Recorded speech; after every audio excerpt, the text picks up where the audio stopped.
할렐루야.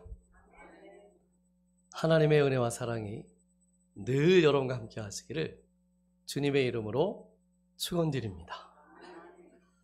우리 함께 인사드리겠습니다. 잘 오셨습니다. 잘 될 겁니다. 잘 하셨습니다. 그래요.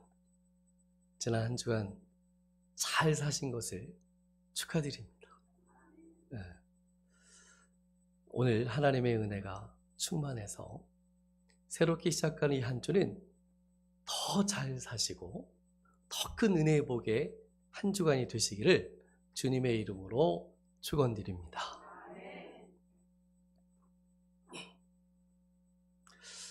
어느 날 아내가 커피를 좀 타주세요 그러는 거예요. 그래서 이 큰 텀블러에 제가 커피를 타드렸죠. 그랬더니 너무 맛있다고 하는 거예요. 아니 어떻게 타면 이렇게 맛있냐고. 그래서 제가 이렇게 얘기했죠. 맛있는 커피 3스푼에 사랑 2스푼을 넣었어요.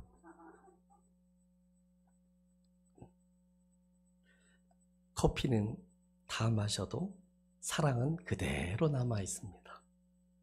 그랬더니 아내가 하는 말이 목사님 제비 같아요. 어쩜 그렇게 말씀을 잘하세요? 커피 한 잔 타주고 저는 졸지에 제비가 되었어. 강남에서 목회했으면 큰일 날 뻔했습니다. 동암에서 목회하신 하나님께 참 감사드립니다. 네. 네. 얼마나 감사한지. 네. 네. 열대야가 한 달이 넘게, 그죠? 38일?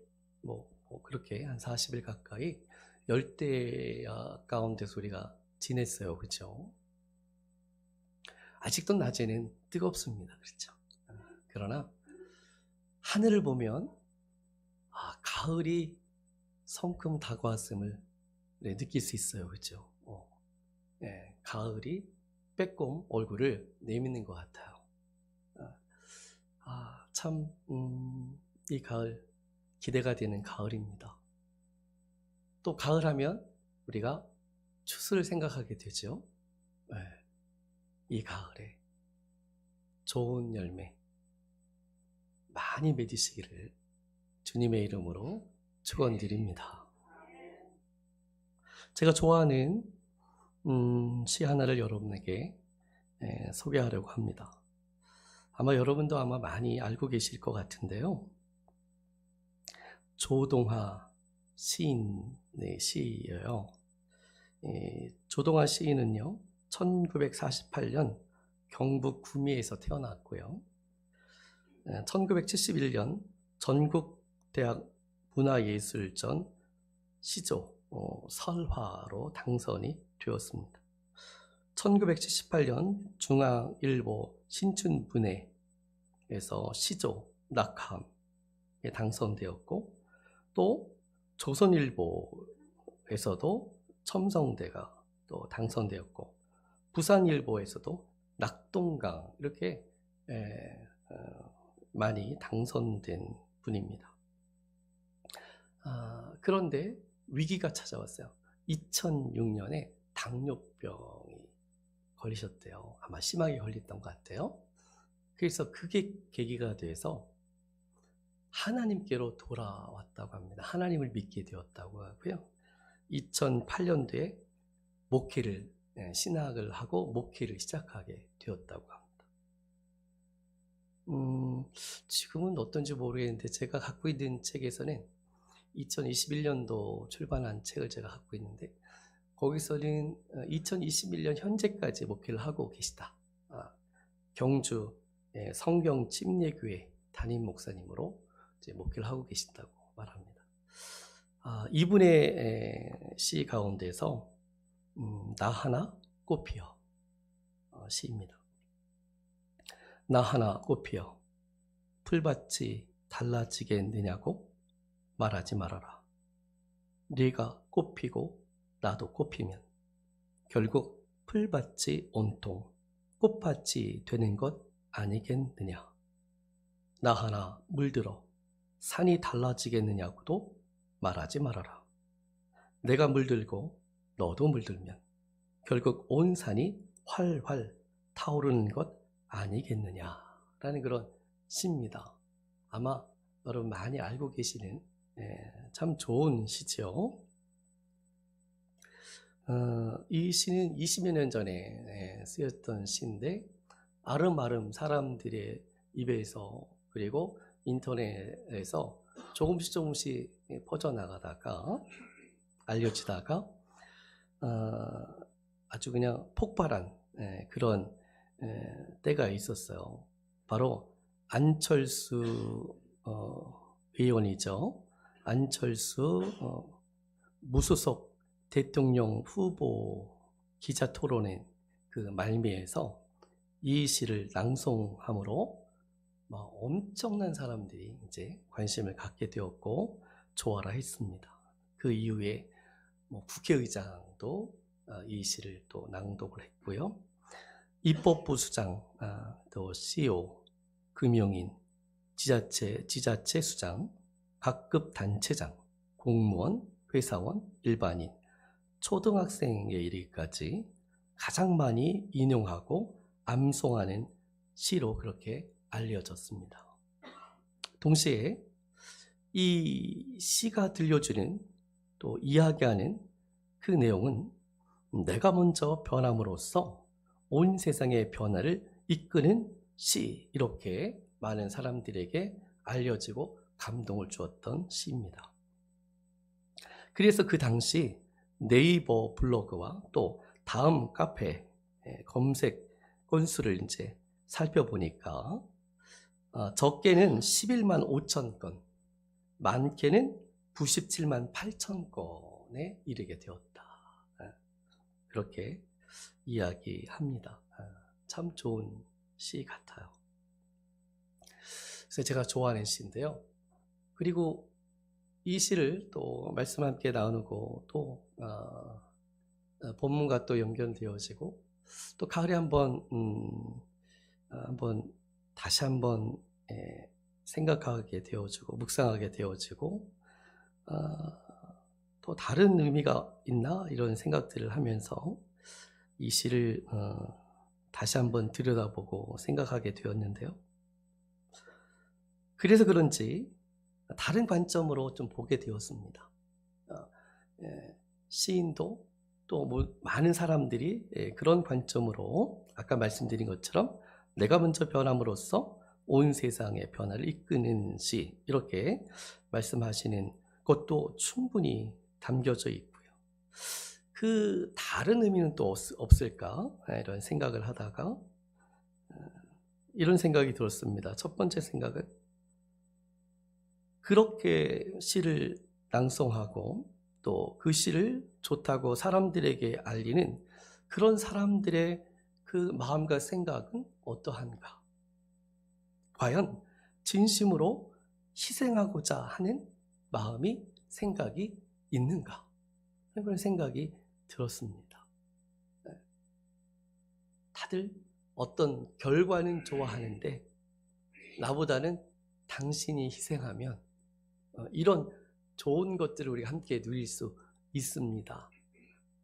하는 건 아닌가? 말은 내가 희생하겠다 하지만 그러나 어떤 그 과정과 현상에 의해서는 나보다는 그 누군가 해줬으면 하는 생각을 더 많이 한 거는 아닌가 하는 그런 생각들을 좀 해봤고요. 그보다 더 두 번째로 깨닫게 된 것은 무엇이냐면 과연 꽃은 꽃밭을 생각했을까? 나무는 산을 생각했을까라는 것입니다. 앞에 우리가 많은 사람들이 함께 공감했던 그런 의미에서는 어떤 결과적인 측면 또 나타나는 현상에 대한 그런 바람 같은 것들이 많이 있는데 이 시은은 또는 여기에 나온 이 꽃, 나무라고 생각했을 때 꽃은 그 꽃밭, 꽃으로 가득한 그 꽃밭을 생각하고 자기가 꽃을 피웠을까? 나무는 그 숲이 아름답게 물들어간 것을 바라보면서 희망을 가지면서 그것을 위해서 물들어가고 있고 성장하고 있는 것인가? 라는 생각을 해보게 되었습니다. 제가 깨달은 것은 뭐냐면 그렇지 않다 또는 않을 수도 있겠다. 저는 않다라고 생각하는데요. 왜 그러냐면 꽃은 꽃밭을 위해서 자기가 핀 것이 아니라 꽃은 그냥 내가 나로서 온전히 살아가기 위해서 꽃을 핀 것이다. 그렇게 생각되었습니다. 내가 나로서의 그 존재로 의미 있고 아름답게 피어나는 삶을 원했던 것이지, 그것이 전부지 어떤 엄청난 무엇을 이루기 위해서 그렇게 꽃이 핀 것은 아닌 것 같아요. 그렇게 하나둘 꽃이 피다 보니까 그런 현상들은, 그런 결과들은 나타날 수 있을지 모르겠습니다. 그러나 꽃은 나로서의 존재 가치를 그렇게 아름답게 드러내고 싶은 간절함으로 꽃이 피었다. 나무도 그렇습니다. 나무도 산을 아름답게 하기 위한 그런 목적을 가지고 그렇게 물들어간 것이 아니라 자기의 삶을 충실하게 살아가고 성실하게 살아감으로 물들어간 것입니다. 첫 번째는 세상적 관점으로 희생이니 어떤 엄청난 결과를 이야기하지만, 두 번째 보는 저의 시각은 그것이 바로 성서적인 시각이다, 이렇게 말씀드리고 싶습니다. 첫 번째는 경쟁하는 그런 모습들, 그로 인해 시기하고 질투하면서 하는 그런 모습이 아닌가 하는 싶은 생각이 드는 거죠. 그렇습니다. 그냥 나로서의 그 존재 가치를 알고 나로서 나의 존재를 아름답게 물들어가고 꽃피워가는 것으로 기뻐한다면 그것으로 족한 것이지요. 거기에는 경쟁이라는 게 없습니다. 상대적 박탈감이라는 게 없습니다. 꽃은 꽃대로 귀한 존재이고 나무는 나무대로 귀한 존재이고 들풀도 들풀대로 귀한 존재인 것입니다. 세상은 이게 더 좋아 하면서 이렇게 판단하고 비교하고 경쟁시키고 그런 모습들이 있지만, 하나님은 또 하나님의 눈에는 다 아름다운 것입니다. 사랑하는 성도 여러분, 하나님은 여러분 그대로의 모습을 기뻐하십니다. 하나님이 여러분에게 말씀하고자 하고 또 여러분에게 또 그렇게 살려고 이제 은혜를 주시고 또 그렇게 말씀하신 그대로의 삶을 우리가 살아갈 수만 있다면 그것으로 족한 것입니다. 감사한 것입니다. 하나님의 나라는 바로 그렇습니다. 그런 이제 존재들이 각자가 자기 위치에서 성실하게, 충실하게 그 나름대로의 아름다움을 이뤄갔을 때 그것이 하나의 조화가 되어지면 좋은 거죠. 감사한 거죠. 그것으로 또 다른 의미를 우리가 깨달을 수 있겠죠. 그러나 큰 어떤 결과물을 내지 않았다고 해서 그 꽃의 의미가 없는 것이냐? 그 나무의 의미가 없는 것이냐? 들뿌리기 때문에 그냥 없어져야 할 존재냐? 그렇지 않다.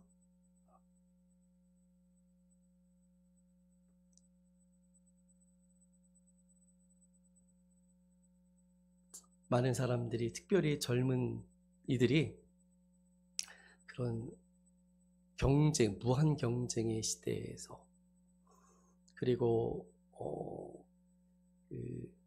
상대적인 어떤 그런 비교 이런 것들 때문에 박탈감을 느끼고 괴로워하며 절망 가운데 그렇게 살아가고, 시간의 그런 의미에 따라서 가치 있게 우리가 좀 살아야 되는데 그렇지 못하는 분들이 있을 것 같아요. 그러나 하나님을 만나고 예수님의 복음의 말씀을 들으면 우리는 새로운 삶을 살아갈 수가 있습니다. 그런 삶을 사시기를 주님의 이름으로 축원드립니다. 오늘 본문에 있는 말씀 함께 나누겠습니다. 오늘 본문 갈라디아서 5장 13절부터 15절까지 있는 말씀인데요. 이 말씀을 우리가 이해하려면 조금 더 앞뒤를 살펴보는 게 좋겠죠.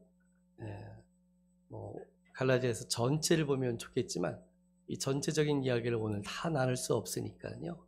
간략하게 우리가 오늘 말씀에 이제 연결되어지는 이야기를 한번 해보고 싶습니다. 먼저 갈라디아서는 바울이 썼다, 이렇게 말합니다. 물론 일부는 바울이 쓴 게 아니라 바울의 제자들이 그 이름을 빌려서 썼다, 이런 이야기도 있어요. 그러나 이제 다수는 바울이 썼다, 이제 이렇게 이야기하고 있고요. 언제 썼는가에 대해서는 명확하진 않습니다. 바울의 1차 전도 때 썼다는 이야기도 있고 2차 전도 때 썼다는 이야기가 있고 3차 전도 때 썼다는 이야기가 있는데, 그 중에서 명확하지 않지만 3차 때 쓰지 않았을까 하는 그런 이야기 주장들이 더 많습니다. 그러니까 3차 정도 되면 한 55년에서 58년경에 아마 썼을 것 같다, 이렇게 추정을 합니다. 이제 바울이 이제 로마에 이제 59년, 60년 이렇게 가거든요. 거기서 이제 60년에 순교를 하게 되어지니까요. 그렇게 이해를 하고 있고요. 그러면 왜 썼는가라는 것이 중요하죠. 왜 썼는가, 바울을? 일단 우리가 신약성경에 보면 바울 서신이 여러 권 있다고 우리 함께 말씀을 나눴고요. 바울이 서신을 쓴 이유는 뭐냐면 중요성과 긴박성입니다.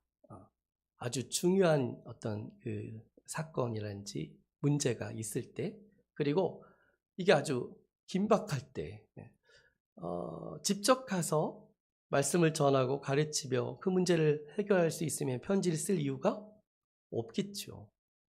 근데 가지 못하는 상황, 그런데 문제는 심각하고 중요해서 그냥 가만히 있을 수가 없는, 그래서 편지를 쓰게 되었고, 그 사람들, 동역자라든지 제자를 통해서 인편으로 보내게 된 것이죠.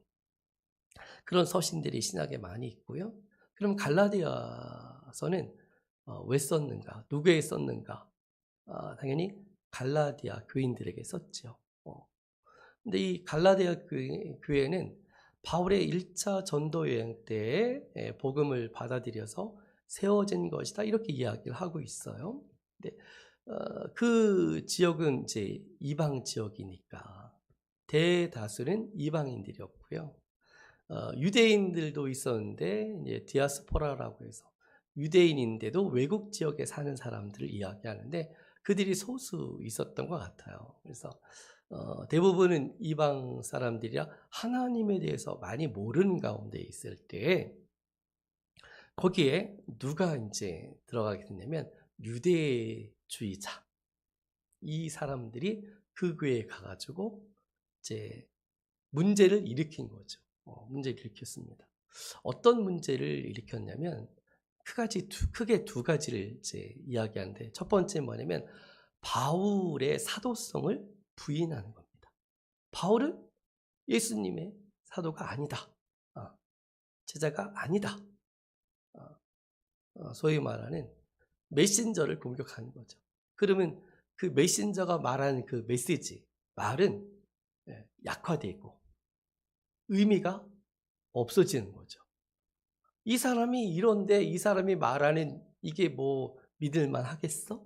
어, 문제가 많아. 이거는 옳은 그런 교훈이 아니야, 가르침이 아니야.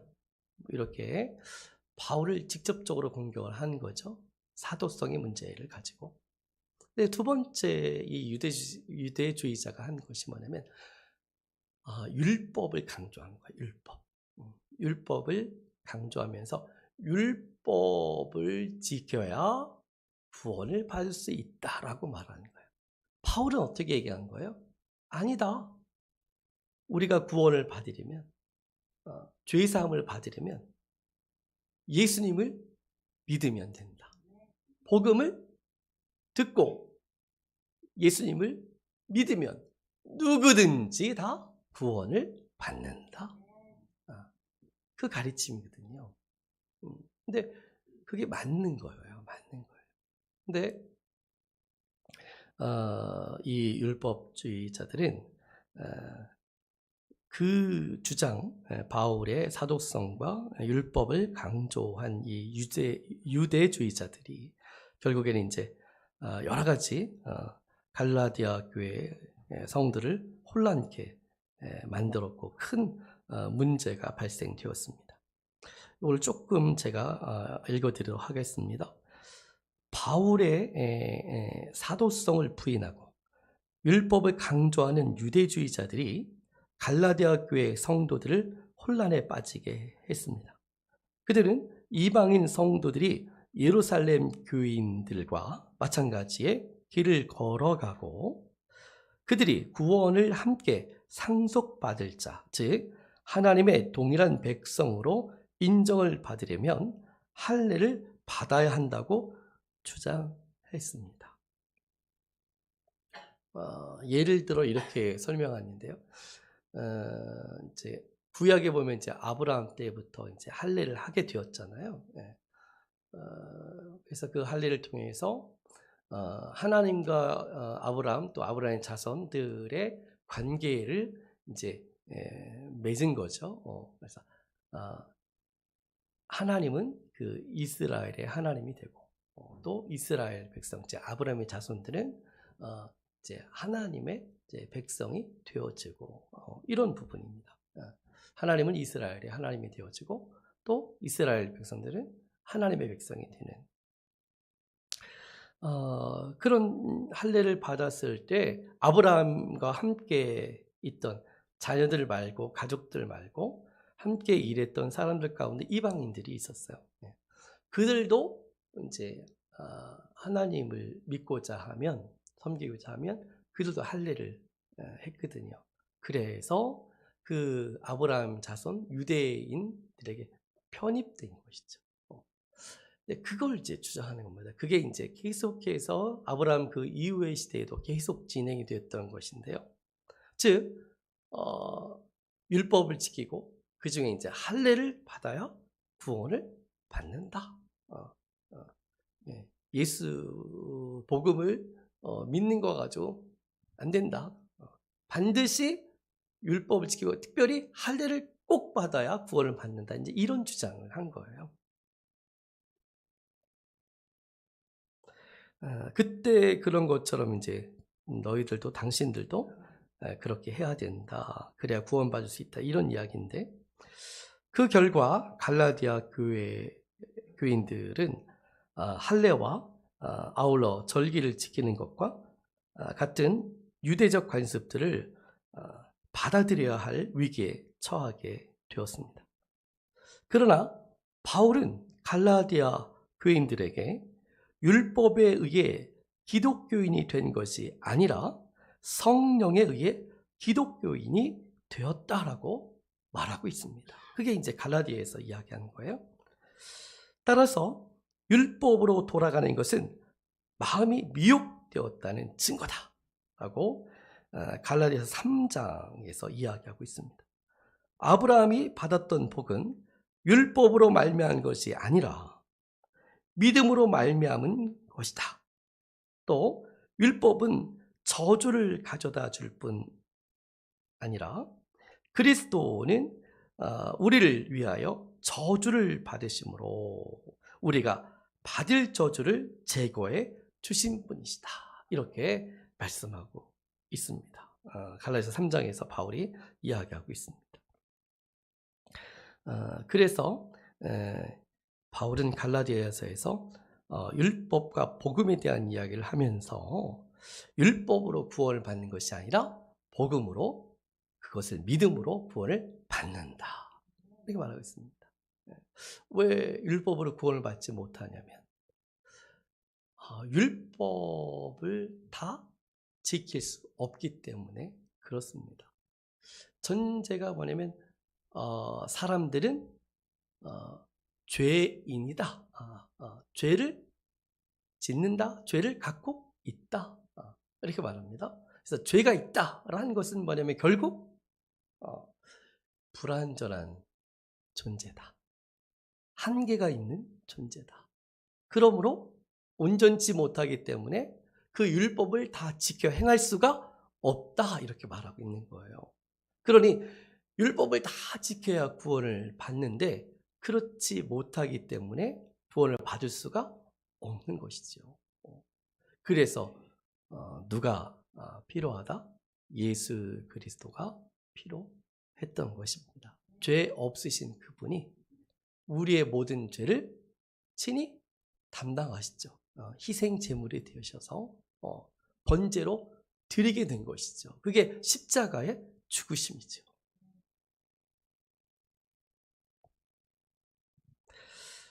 그러면 율법과 복음에 대한 이야기를 조금 할게요. 율법은 하나님의 의를 드러내는 것이고 사람들의 죄가 무엇인지 알게 하는 것이고 이 모든 문제를 해결하기 위해서는 오직 예수 그리스도밖에 없다는 것을 증거하는 것이 바로 율법이다, 이렇게 말씀드릴 수 있겠습니다. 예수님이 오셨을 때 나는 율법을 폐하러 온 것이 아니라 뭐라고요? 율법을 완성하기 위해 오셨다, 이렇게 말씀하고 있거든요. 그래서 율법이 문제가 아니라 율법을 지키는 사람들이 문제인 것이죠. 율법을 율법으로 지켜야 하는데, 즉 하나님의 말씀으로 또는 율법을 통해서 하나님을 알게 하고 또 하나님의 뜻을 알게 해서 사람이 어떤 죄를 지었는지를 알게 되어지고 그렇게 하면 어떻게 하면 이 죄의 문제가 해결되고 어떻게 하면 하나님 기뻐하시는 삶을 섬기는 삶을 살아가게 하는가를 알려주는 것이 바로 율법의 의미거든요. 그런데 사람들은 그 율법을 잘못 해석하고 잘못 이용하고 하나님을 섬기는 그런 율법으로 이제 받아들여야 되는데 그 율법을 자기들의 어떤 것을 얻기 위한, 이루기 위한 하나의 도구로 그렇게 삼았던 것이 이제 문제입니다. 그래서 율법이 아닌 율법주의, 이렇게 이야기하고 있습니다. 다시 말씀드립니다. 율법은 하나님의 의를 드러내는 것이고요. 사람들의 죄가 무엇인지 알게 하는 것이고 이 모든 문제를 해결하기 위해서는 오직 예수 그리스도밖에 없다라는 것을 우리에게 증거하고 알려주고 가르쳐주는 것이다. 로마서 7장 7절에 있는 말씀 통해 보면 그런즉 우리가 무슨 말을 하리요? 율법이 죄냐? 그럴 수 없느니라. 율법으로 말미암지 않고는 내가 죄를 알지 못하였으니 곧 율법이 탐내지 말라 하지 아니하였더라면 내가 탐심을 알지 못하였으리라, 이렇게 말씀하고 있습니다. 그러면 복음은 어떠한가? 복음은 하나님의 뜻 안에서 예수 그리스도의 십자가의 죽으심과 부활을 증거하는 것으로 이것을 믿는 자들은 죄와 사망의 법에서 해방을 얻고 구원함을 얻어 자유하게 된다, 이렇게 말씀드릴 수 있겠습니다.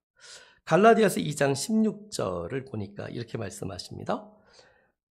바울이 이렇게 얘기했습니다. 사람이 의롭게 되는 것은 율법의 행위로 말미암음이 아니요 오직 예수 그리스도를 믿음으로 말미암는 줄 알므로. 우리도 그리스도 예수를 믿나니 이는 우리가 율법의 행위로서가 아니고 그리스도를 믿음으로써 의롭다 함을 얻으려 함이라. 율법의 행위로서는 의롭다 함을 얻을 육체가 없느니라. 이렇게 말씀하고 있습니다. 그래서 우리가 이제 잘 아는 이걸 이제 신학 조직 신학에 하면 이제 이신칭의라고 이야기합니다. 이렇게 바울은 갈라디아서에서 흔들리고 있는 율법주의자들로 인해서 흔들리고 있는 그 성도들에게, 교인들에게 율법으로 구원받는 것이 아니라 복음을 통해서 구원을 받는다라는 말씀을 이제 갈라디아를 통해서 이제 말씀하고 있는 것입니다. 오늘 본문에 있는 말씀을 이제 살펴보면 이렇게 얘기합니다. 형제들아, 너희가 자유를 위하여 부르심을 입었으나 그 자유로 입었으나 그러나 그 자유로 육체의 기회를 삼지 말고 오직 사랑으로 서로 종노릇하라 이렇게 말하고 있습니다. 요 너희가 자유를 위하여라는 이 말씀은 5장 1절에 있는 말씀을 이야기합니다. 5장 1절에 뭐라고 하냐면 그리스도께서 우리를 자유롭게 하려고 자유를 주셨으니 그러므로 굳건하게 서서 다시는 종의 멍에를 매지 말라 이렇게 말씀하고 있습니다. 그래서 이것을 좀 정리하면 이렇게 말씀드릴 수 있겠습니다.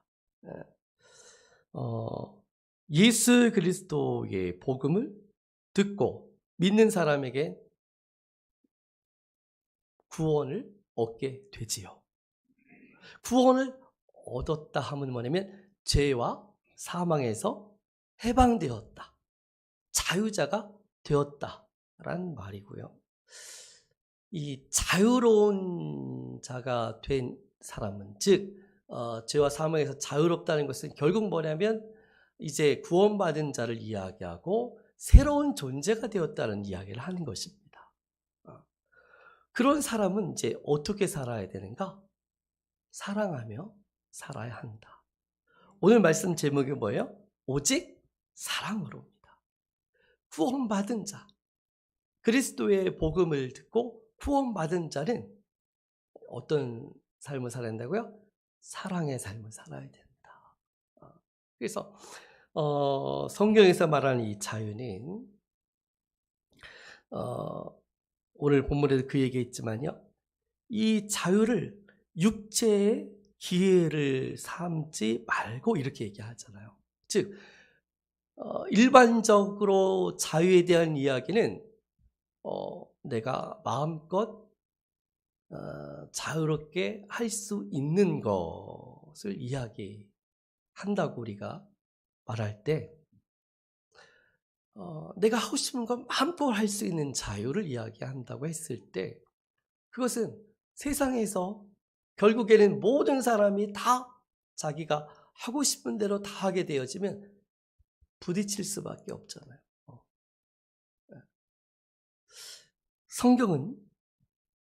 성경에서 말하는 자유는 내가 모든 것을 할 수 있으나 하지 않는 자유입니다. 모든 것을 할 수 있는 자유를 우리에게 주셨지만 하지 않는 자유를 누리며 살아가는 사람들이 바로 예수 믿는 사람들이라는 거죠. 그게 무슨 얘기냐? 아까 말씀드렸죠. 내가 하고 싶은 대로 다 하면 어떻게 해요? 다른 사람의 자유를 방해하게 되어지고 침범하게 되어지고 싸우게 되어지고 그렇죠? 문제가 발생하게 되잖아요. 서로. 그러니까 그를 위해서 너를 위해서 내가 다 할 수 있지만 하지 않는 자유를 이야기합니다. 그것을 다른 말로 하면 뭐예요? 사랑을 이야기하는 것입니다. 할렐루야. 하나님의 사랑하심으로 그 사랑으로 너를 위해 사는 것, 너를 위해 살려고 내가 원하는 것을 어떻게 해요? 하지 않는 자유. 세상은 뭐예요? 하는 자유에 대해 이야기하잖아요. 근데 성경은 뭐라고요? 사랑으로 인해, 하나님의 사랑을 알므로 인해, 받았음으로 인해 내가 나를 사랑하지 않고 너를 사랑하는 삶, 즉 너를 사랑함으로 사랑하기 위해 나의 자유를 포기하는 것. 이게 하나님이 주시는 자유입니다. 그래서 저는 이렇게 말씀드리고 싶습니다. 이제 우리가 결론으로 이제 가고 있는데요. 한번 따라 해보시면 어떨까요? 네, 그죠? 네, 네. 잠도 오고 그러니까 그죠? 따라 한번 해봅시다. 너에게서 내가 보인다. 당신에게서 하나님이 보인다. 그게 바로 예수 믿는 사람들의 자유와 사랑의 삶입니다. 너에게서, 당신에게서 내가 보여요. 이게 바로 내가 내 몸같이 사랑하라. 이웃을 내 몸같이 사랑하라. 오늘 말씀도 있죠, 그죠? 14절. 온 율법은 내 이웃 사랑하기를 내 자신같이 하라 하신 한 말씀에서 이루어졌느니라. 그러니까 이렇게 사랑하는 삶을 살면 뭐가 이루어지는 거예요? 율법을 이룰 수 있다는 거죠. 율법이 완성된다는 것입니다. 우리 안에서 율법이 완성되어지는 거예요. 누구를 통해서? 예수 그리스도를 통해서. 할렐루야.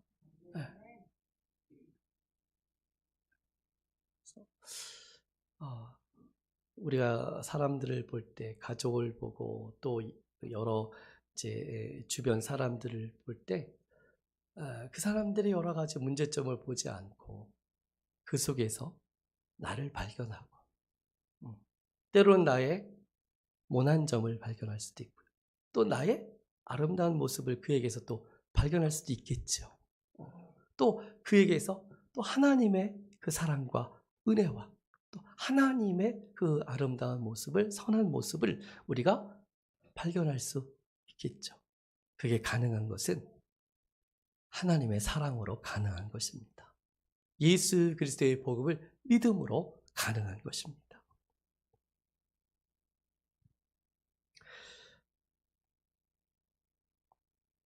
15절 보니까 만일 서로 물고 먹으면 피차 멸망할까 조심하라. 하나님의 사랑이 없으면 이런 현상이 나타날 수밖에 없다. 세상에 하나님의 사랑이 없으면 그래서 이런 현상들이 나타나잖아요. 시기하고 질투하고 이게 선한 경쟁이면 참 좋겠는데 그렇지 않은, 그죠? 수단과 방법을 가리지 않는 전쟁. 너가 죽어야 내가 살고 너를 짓밟아야 내가 올라서고 하는 이 시대의 그런 모습들이, 이 세상의 모습들이 보이지 않습니까? 그것이 왜 그런 거예요? 사랑이 없으니까. 하나님의 사랑이 없으니까 나타나는 현상들이다. 이렇게 볼 수 있겠습니다. 가을입니다. 아름다운 가을이고요. 독서하고 싶은 가을. 창문을 통해서 들녘을 보고 싶은 그런 가을. 하늘을 보고 마음껏 그렇게 상상의 나를 펴고 싶은 그런 아름다운 가을이 시작됐습니다. 그러나 가을은 또 우리에게 조금의 부담을 줍니다. 뭐예요? 열매죠. 한 해의 열매를 우리가 생각할 수밖에 없는 가을입니다. 이 가을에 하나님이 기뻐하시는 열매로 주렁주렁 아름답게 맺히시는 여러분의 삶들이 되기를 소망합니다. 예수님은 복음서에서 말씀하시잖아요. 열매를 보고 그 나무를 안다. 나쁜 열매는 뭐예요? 나쁜 나무, 그렇죠? 나쁜 나무에 나쁜 열매가 맺는 거고요. 그다음에 좋은 열매, 아름다운 열매가 맺는다고 말씀하지 않습니까? 그래서 저와 여러분이 아름다운 열매를 맺는 그런 삶이 되시기를 원합니다. 그런데 또 말씀하십니다. 잎만 무성한 그런 무화과나무를 비유로 얘기하면서 열매 없는 것을 또 말씀하고 있습니다. 나쁜 나무라는 것은 아직 복음을 받아들이지 않는 분들을 이야기할 수 있겠죠. 하나님을 알지 못하는 이들. 그냥 우리는 뭐예요? 예수 믿는 사람들이니까 당연히 좋은 열매를 맺어야 하는 것이죠. 그런데 잎만 풍성한 열매가 없는 그런 나무일 수가 있겠다. 그러면 예수님이 책망하실 수밖에 없는 것이지요.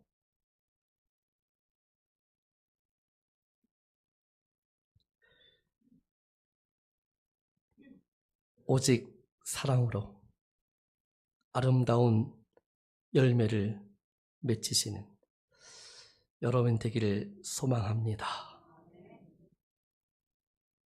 그렇게 성령의 인도하심 따라 사는 이들이 16절 이하에 있는 말씀 통해 보면 22절 그 이하에 있는 말씀 통해 보면 성령의 열매를 아름답게 맺는다고 말씀하고 있습니다. 성령의 열매, 또 의의 열매, 생명의 열매, 그리고 빛의 열매를 아름답게 맺으시는 이 가을이 되시기를 주님의 이름으로 축원드립니다. 하나님 감사합니다. 하루의 삶, 1년의 삶, 일평생의 삶을 우리가 이야기할 때 열매를 빼놓을 수가 없습니다. 하나님께서 기뻐하신 열매를 맺는 저와 우리 사랑하는 성들이 되게 하여 주옵소서. 그 하나의 열매로 들을, 산을, 온 천지를 아름답게 하는 사랑하는 자녀들과 자손들 천대 이른 복을 받게 되어지는 그 시작점이 우리 사랑하는 성들이 되게 하여 주옵소서. 예수님의 이름으로 기도합니다.